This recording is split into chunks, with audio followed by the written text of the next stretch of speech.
Welcome to Beyond Insights. It's lovely to have you join us this afternoon. I'm very, very excited for the conversation we're going to have and also for everyone to hear what we've got to speak about.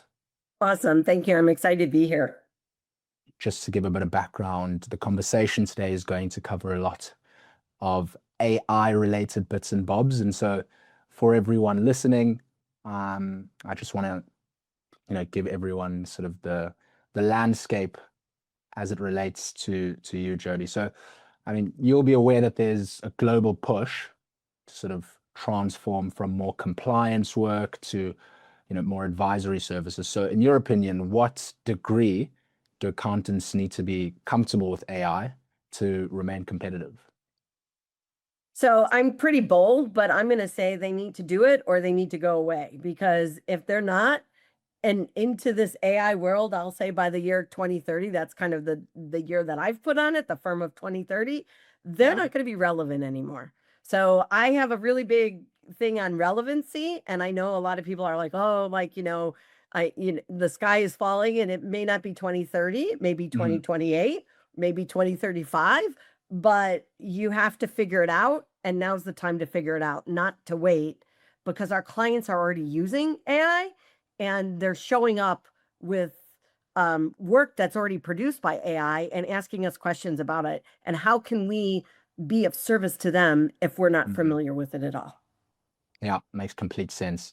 So I guess placing this in the context of someone who's got their own accounting firm, do you think that it's essential to have AI already integrated into their practice? So, when there's new joiners who become part of the firm, they can then start implementing it when they have client conversations and things like that?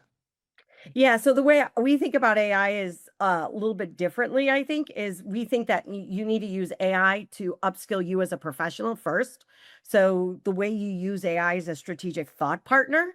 And Hmm. then you put all those accountants together, you'll have an AI first firm. And then you put all those firms together and we'll still have a relevant profession. So it starts with you, because if you look at it from the perspective of automate this, automate that, then the accountant kind of has an identity crisis, because they're like, well, what am I going to do if Yeah. they don't know how to use AI as a strategic thought partner? So you start with educating the professional, and then you can figure out all the other pieces of automating the work, because we need to figure out how we're going to use AI to increase our advisory skills, to increase um, our regular accounting skills that we've always had, but we really haven't spent a lot of time on because we're so busy doing the work. And then let kind of all this automation and all the other stuff kind of do the grunt work that we've spent way too much time doing in the past. I love that. So, I mean, I just mentioned to you sort of off camera about how much I've been reading about Excel labs. And one thing I picked up was that you guys mentioned that you're not just about saving time and that you're more about helping accountants lead better. So, how do the solutions which you guys provide specifically transform a more technical accountant into an effective leader? So our solution really helps with those conversations. I think there's soft skills that are really hard. Mhm. And they haven't always been focused on in a firm, right? Before, you would learn how to have conversations with your client by sitting outside the partner's door, right? Or learning through osmosis. Well, now we live in remote work environments, so it's not so easy to hear those conversations anymore. And it might have taken you 10, 20 years to kind of get good at conversations. And now what our technology does is it actually digests that conversation. So you use a recording and you upload that recording. We have an integration to Teams and Zoom, and then it scores you and it gives you data-driven insight as to how you show up in a conversation. So I would consider myself a pretty good advisor, and I have yet to get higher than an 8. So I think it shows everybody has something to learn, but it also now it's unbiased feedback, because if the AI tells you that, it's not like you have to go eat lunch with them the next day. It's not like it's your manager or your colleague, right? So like you can kind of take it for what it's worth. And what we really like is you get this scorecard, but beyond the scorecard, you can ask it questions like, did I ever appear stupid in a call? Because we don't, Mhm. y'all think that, but then like nobody actually wants to admit it. And it'll say, it's pretty diplomatic, and they'll say, well, you didn't appear stupid, but you could do this, this, and this better. And then what we do next is we actually have the ability to talk to it ahead. So if you want to practice that client conversation before you actually get on the call or before you show up in the Zoom, now you have the opportunity to kind of have a practice run and kind of go Mm, through what the client might say in response or how you can frame it better. And so, but okay, these are leadership skills, these are communication skills, but where do they actually impact a firm's dollar? And that, because that's what everyone says, well, oh of great, course. you're increasing, but like show me the money, right? Like how do Yeah. I make money off of making my employees better? Well, first of all, that's what's going to make us relevant in the future because the data entry is going to go away. The automation and all the AI behind the scenes is going to just work for us. It's already working for us.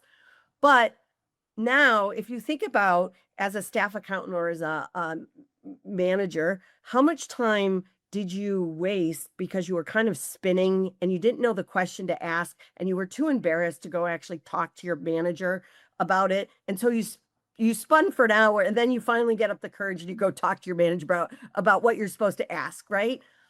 If you have a tool like Navi sitting behind you, hopefully it's going to help you clarify your thoughts in minutes so that then you'll be able to go come with a really solid thought to your manager, go ask the question as to what you need to do.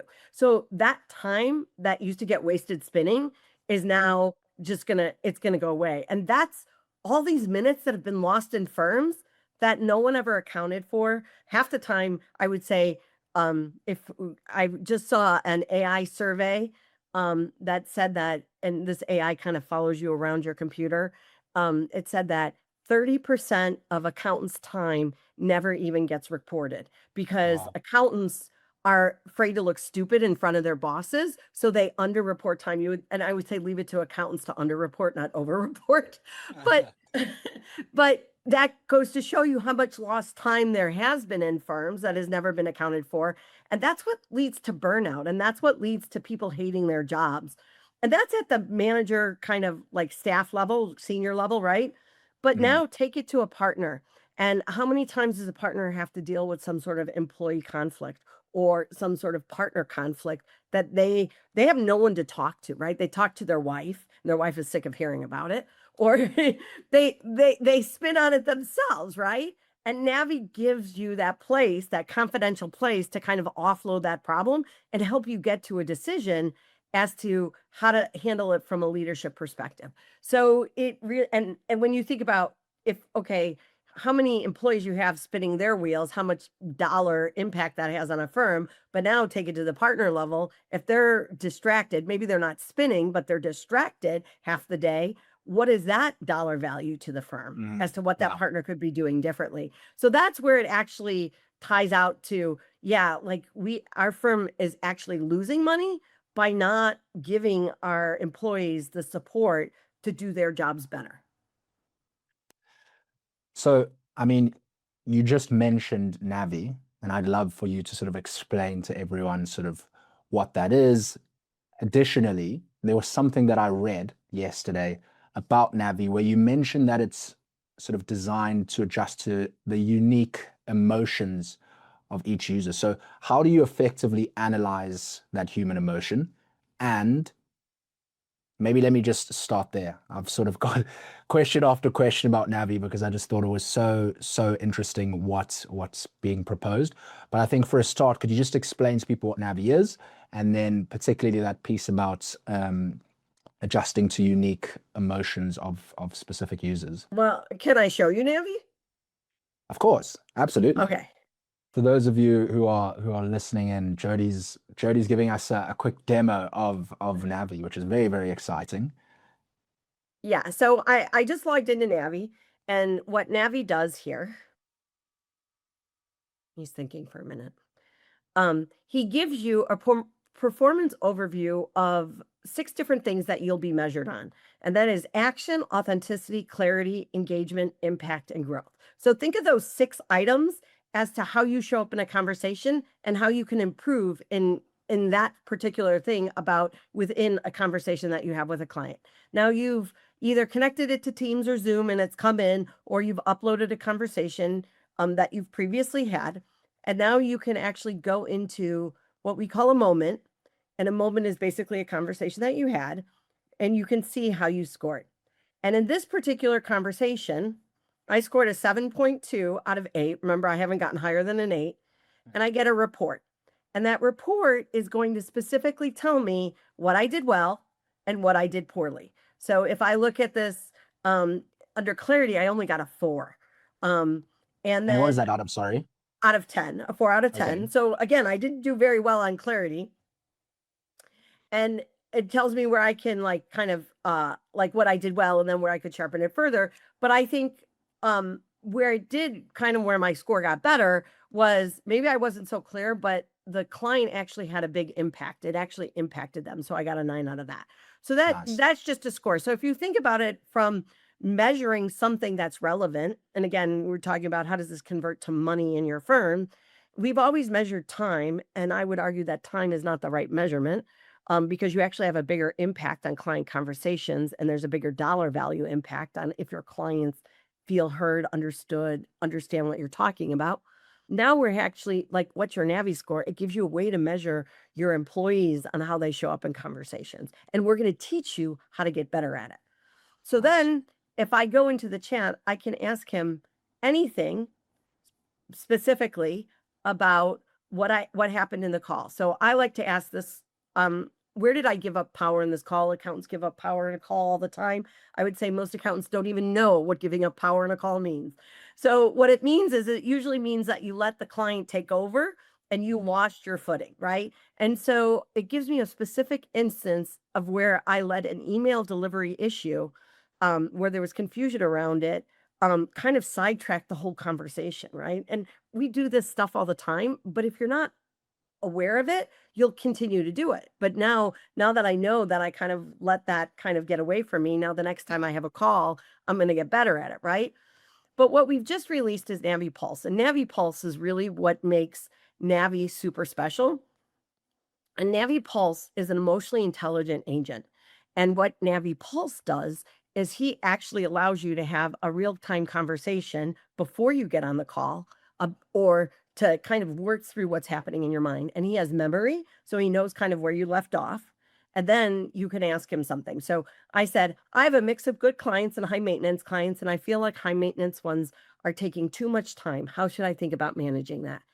And he says, let's get real. High maintenance clients can be a huge time suck. I'd lean towards setting clear boundaries and prioritizing your good clients. Option A, implement a tiered system where high maintenance clients get limited access to your time. Or option B, raise your rates for those clients to make extra time worth your while. So do you see how he narrowed it down to a decision? He Yeah. helped you get there. Regular AI does not do that. Regular AI gives you a whole thing of all this stuff, and then you still have to sift through it and figure it out. He's taking you through an emotionally intelligent conversation of how to get there. So now I say, what's the key line that I need to communicate that expectation clearly? And Abby will say back, I mean, setting clear expectations is huge, especially when you're dealing with a high maintenance client.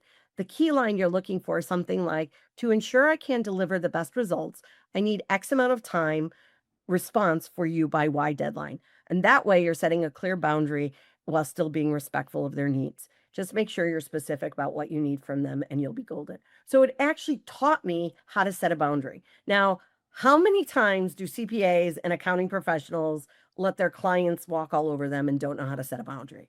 And now you have the opportunity to practice it and get comfortable with it and understand it before you even talk to your client. And so this is where Natalie's going to continue to develop your leadership skills. And what's so cool about it is we've trained him to be emotionally intelligent, so you don't have to be. And I don't mean that like we're trying to help you to get to more emotional intelligence, but the idea behind it is you don't have to be emotionally intelligent. Like we're going to teach you those human skills. That's why we put the AI in human, so that you get better at your client relationships, because ultimately that's what drives revenue in a firm is client relationships. It's not the compliance work. Wow. I mean, that was fantastic. And for those of you who are watching, I hope you enjoyed seeing what that looks like. For those of you listening, I think a really, really powerful tool to keep an eye out for. So looking now at, the accounting industry as a whole, I know that a major fear is that, AI is here to simply get rid of grunt work, which lots of people will be worried about job security. You've showed us a bit or explained to us a bit about how, you can use it to augment the day-to-day role. But if you were to be, chatting to an accountant on a day-to-day basis, how would you sort of quell their fears with regards to how they can use AI to augment their roles more generally? So I would say, first of all, you have to realize it's a change in identity, right? And we have to look at our own identity and realize our identity as an accountant is going to change. The role is going to change. However, how we approach that with curiosity and learning new skills, which we're totally capable of. I mean, we watch tax laws change every year and we adjust to all these other different things every year. So for anyone who says an accountant is not adaptable, they haven't lived in the accounting world, because standards and everything change all the time and we always adapt and we learn, right? So Yeah. if we can adopt the mindset that we are adaptable, we can learn, and we have curiosity as we go into all these new AI tools, then we'll realize that we'll always be relevant. It's just what we do day to day will change a little bit. And what we should do is we should think about it from the perspective of we want to go home on time. We really don't like doing all this data entry anyways. How much time do you spend wasted time when you're like, why did I go to school to do this stuff that, someone else could do? Or I would say a machine could do, not even someone else, a machine could do. And own the fact that with the skills, and if we get to the place of advisory, that we're going to actually have a bigger impact on our clients than handing them a report or handing them a tax return, that we're actually going to make a difference in their financial lives. And I would argue CPAs have always said, I make a difference in my clients' financial lives. What if you could 10x that difference because you're not so busy? And now you could make that difference and you could go home at 5 o'clock. Wouldn't that be amazing? Because right now we make a difference and we wear ourselves out, and we wear our own, like our families miss us, everyone else misses us, yet we're like, oh, but I got to make a difference in my client's life. And yet who gets the brunt of it? We usually take it on ourselves because CPAs are so, like, if you ever ask a CPA why they do their job, they say, I love helping clients. If you ever ask an attorney why they do their job, they say, I love the law. They don't love their clients, they love the law, right? But CPAs always say, oh, I love my clients, right? So what if you could love on them better because you actually have more time to give them to help them strengthen their financial lives? Wow. I mean, again, I'm just going back to Navi because of that brilliant walkthrough that we've just had. I want to hear from you, sort of how does it deal with, different emotional dispositions? So of course, not everyone who goes on and tries to use it will be the same. So, if Navi says to a person, that they're currently failing at a particular task, how is that framed depending on the accountant's disposition? So he's pretty smart, right? So he reads tone, right? And he actually has a patent pending on him. So he does behavior, I'll call it behavioral modification to the LLM, which is Okay. probably a little bit too technical. But the idea is before he gives you a response. So most LLMs, um, you ping the LLM, it gives you a response, and it gets spit out in whatever tool you're using. The way Navi works that's specifically different is he reads the emotion in the conversation, and before he gives you a response, he's essentially audited. He makes sure that it matches a certain tone, it responds a certain way. So he's emotionally intelligent and he's going to respond in a smart way. Because that's the EQ part of it that I think is what makes him different than any old chat GPT or whatever. There's a lot of proprietary stuff to make him a pretty smart agent. Yeah. So, working co-pilot, so to speak, where it picks up on small nuances and then helps out in the way that it provides its suggestions. That's amazing. Well, So, and he's not gonna like tell you you're brilliant, right? Because he's gonna like, how like if you go into regular AI and you don't ground it the right way, it thinks whatever you're saying is wonderful, and yeah, it's yeah, very embellishing. Our Navi does not embellish at all. He's honest. He has a lot of guardrails in on his back okay. end to make sure that he's not just like blowing smoke. Okay, I love that. No, that's good to know. And so I guess once the accountant has, utilized Navi or maybe joined some of the courses or training programs that you guys have suggested, how do you sort of think about bringing sustained value? So how do you keep the engagement with them high once that light bulb moment has passed? Well, we got to get them as a champion in their firm, right? So it starts one accountant at a time. So if we can get an accountant in a firm or two accountants, even one accountant in their firm of one, but they have a friend who's another accountant in a firm of one, we want it to spread, right? Like Yeah. a movement, because the idea is it's going to happen at the individual level before it happens at a firm level. You have to get those champions inside your firm to really get it and understand it and teach everybody else and Yeah. kind of commiserate with everyone else around the change that's happening in their life, the change that's happening in their firm as to how their role is evolving. And so that's the idea is like now that you've learned how to do this, how do you become a champion for your firm? How do you become a champion for your community, your accounting community, another community? There it was just a KPMG study out, and it said that only 5% of accounting professionals who use AI know how to use it correctly. Mm, And so everyone says, oh, everybody's using AI now, but only 5% are using it correctly, meaning they're actually questioning it. They're using their own professional judgment to say, yes, this makes sense. No, this doesn't make sense. I'm checking my research. I'm making sure that it's not, making up some fact or something, right? yeah. So it was interesting to me that because you would think, okay, KPMG studied itself, right? And they said out of the people, all the people at KPMG, only of the people that they studied, only 5% were actually using it in the correct manner. Wow. So we have to get beyond this generic AI into how do we use it as a profession and how do we use it professionally so that we don't just spew bad information and say, oh, AI did it. At the end of the day, we're still responsible for it. We're signing our name on that tax return. We're signing our name on that financial statement. And we have to use our own professional judgment and skepticism to make sure whatever the AI does, we're in agreement with. So just the way you would review a senior's work or a staff member's work, you need to review that AI work with the same level of specificity and making sure that it's doing it correctly. Wow. Yeah, I mean, I couldn't agree more. So I guess for those people who are listening, hoping for one or two nuggets, do you have, let's say, two or three approaches that you can suggest to alleviate that stress of implementing AI, but more generally? So the first off is don't be afraid of it, just be curious. So curiosity is going to get you really far. The second thing is take courses, learn from it, talk to other professionals. So like kind of get in a community because everybody's learning today. Mm, Nobody has it all figured out. And the technology changes so quickly that you're never going to have, as soon as you figure it out, believe me, the model will change. yeah. So you don't have to worry about that. But don't get overwhelmed by it.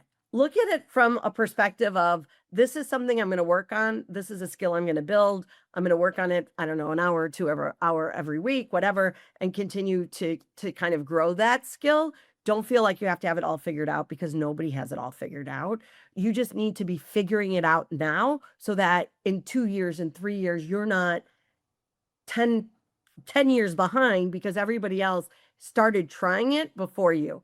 And there's no best practices. Nobody has a best practice. You're going to have to figure it out like kind of to go through it. And I think the other thing is a lot of people think when you think technology, oh, it's the next generation. Actually, it's really about being curious.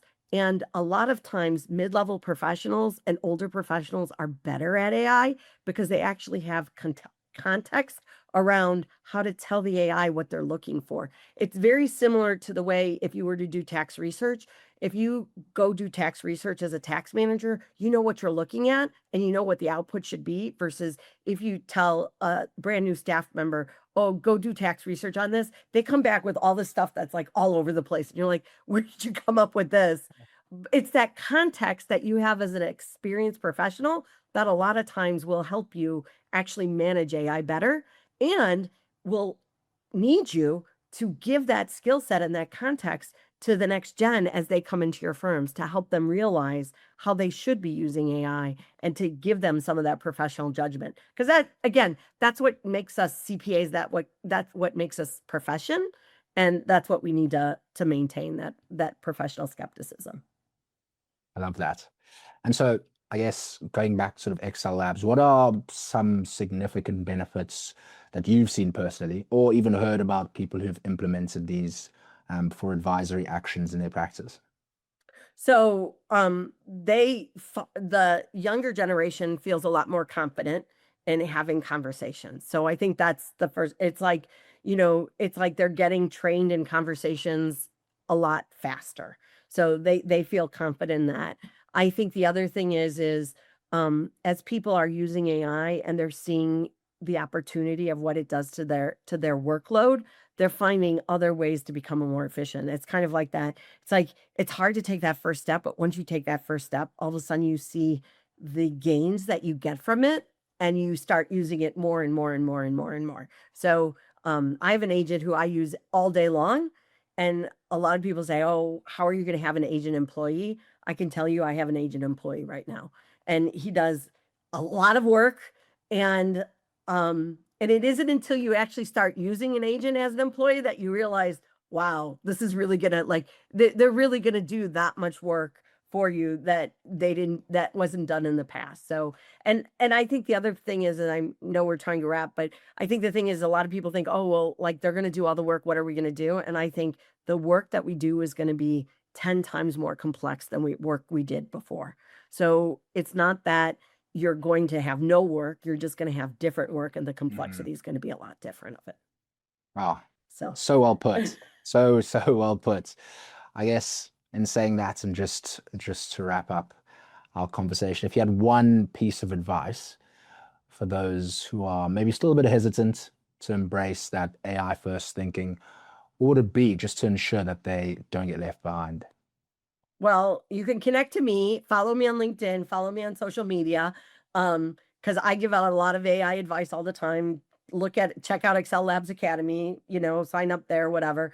But just get started. Just have the courage to take that first step. Because I think once you get in it, you'll be like, wow. And it kind of gets like a video game too. You kind of get addicted to it. And it's kind of like, oh wow, it does this. Oh, I can do this. And use it personally too. If you don't feel comfortable throwing it like with like work stuff, start using it personally. Like, use it to do something that personally that's going to be helpful for you. You can take a picture of your outfit and ask it for advice. Like, I do that all the time. I love that. I absolutely love that. Well, I mean, Jody, it's been such a pleasure to chat with you, to gain your insights, to speak a bit through what it is that you guys are doing at Excel Labs. And I hope everyone's taken a bit from our conversation. I know I've really enjoyed it, and thank you for joining us on Beyond Insights. Awesome. Thank you.